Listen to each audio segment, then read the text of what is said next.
فەرمانی گرتنم چۆتە سیستەمێک لە هەموو عێراقا لە هەموو دەواازە سنووریەکان لە هەموو فڕۆکەخانەکان بوونی هەیە و قەدەغەی سەفەر و هاتوچۆم لەسرە لە کۆی عێراقا بە هەموو هەرێمی کوردستان و فڕۆکەخانە و دەواازە سنووریەکانی ئەمەم لە پێناوی خۆیان بۆ خەڵک کردووە.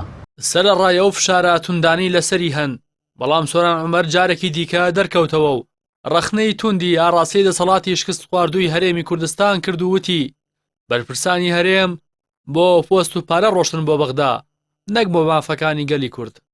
16 ساڵە نوێنەرایەتی زۆرینەیەکی درۆینەی نەتەوەیی کورد لە پێناوی پلە و پارە پۆست و پارە مافەکانی خەڵکی کوردستانیان کردو بە قوربانی، نەک مادەی 140 جێبەجێ نەکرد، خاکەکەشیان لەدەستدا، خەڵکەکەشیان دیسان ئاوارە کردەوە، دەخڵ و دانیشیان بە سووتاندان، زەوی و ئاویشیان بە داگیرکردندان. عیب نییە بە 5 دقە پۆستێکی باڵا لە عێراق وەربگرن، بە 5 ساڵ پارەی جوتیاران وەرنەگرن. ئێمە چین بۆی ئەم مافانە داکۆچی لێ بکەین، ئێمە چین بۆی ئەو یەکڕیزیە درۆینەی کە لەوێ دروستیان کردەوە بۆ پارە و پۆست تێکی بدەین.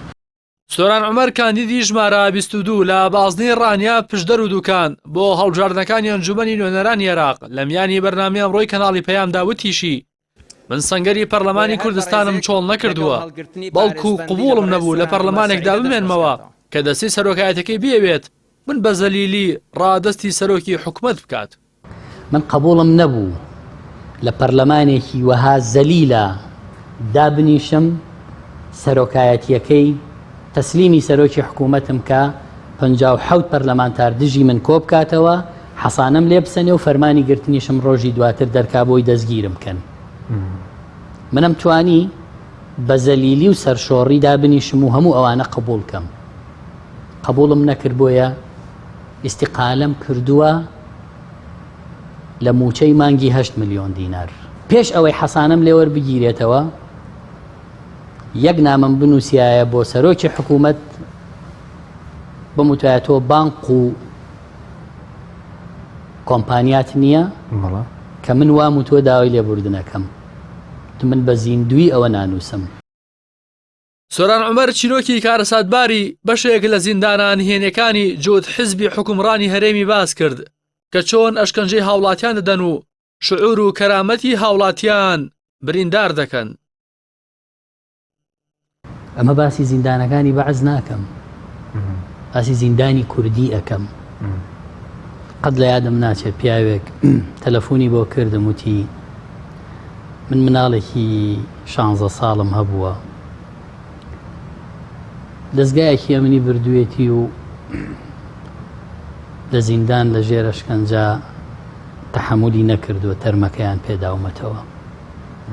پیاوێک 11 شەوبەری 12 بەیانی تەرمەکەی بیتەوە.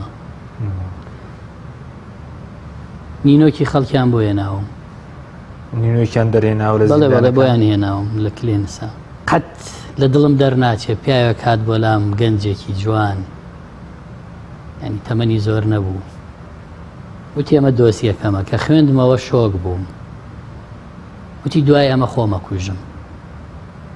من لە زیندانی ئەم دەسەڵاتە کوردیا پیاوەتیم لەدەست داوە، ناتوانم هاوسەرگیری بکەم نەژیان بکەم، ئیتر من بۆ بژیم. ئەو کاندیدەی کۆمەڵ بۆ هەڵبژاردننی ئەنجومەنی نوێنەران بەڵێنیدا ئەگەر لە هەڵبژاردن سەرکەوتوو بێت و بچێتە بەغدا شەڕەکە لەسەرم دەسەڵاتە گەندەڵا قورستر بکات. گۆڕانکاری وا ئەکرێ ئین الله لا یغەیر ما بقوم حتى یغەیروا ما بأنفسهم. والله خەڵکی کوردستان. لە کۆتایی قسەکانیشیدا سۆران عومەر وتی عیبەیە خەڵک دوای 30 ساڵ لە شکست و نەهامەتی و ئەشکەنجە و ئازار ئومێدی بەم دەسەڵاتە هەبێت و دوایان بکەوێت. ئەوە دۆڕاوە کە ئەچێت تەسلیمە بێ و واز لە قەناعەتی خۆی هێنێ و قسەکانی ڕابردووی خۆی پەشیمانە بێتەوە زانیوە ڕادیۆیەوە. بەڵێ نەوەڵای ئەمە ئەزانین تەلەڤیزیۆنە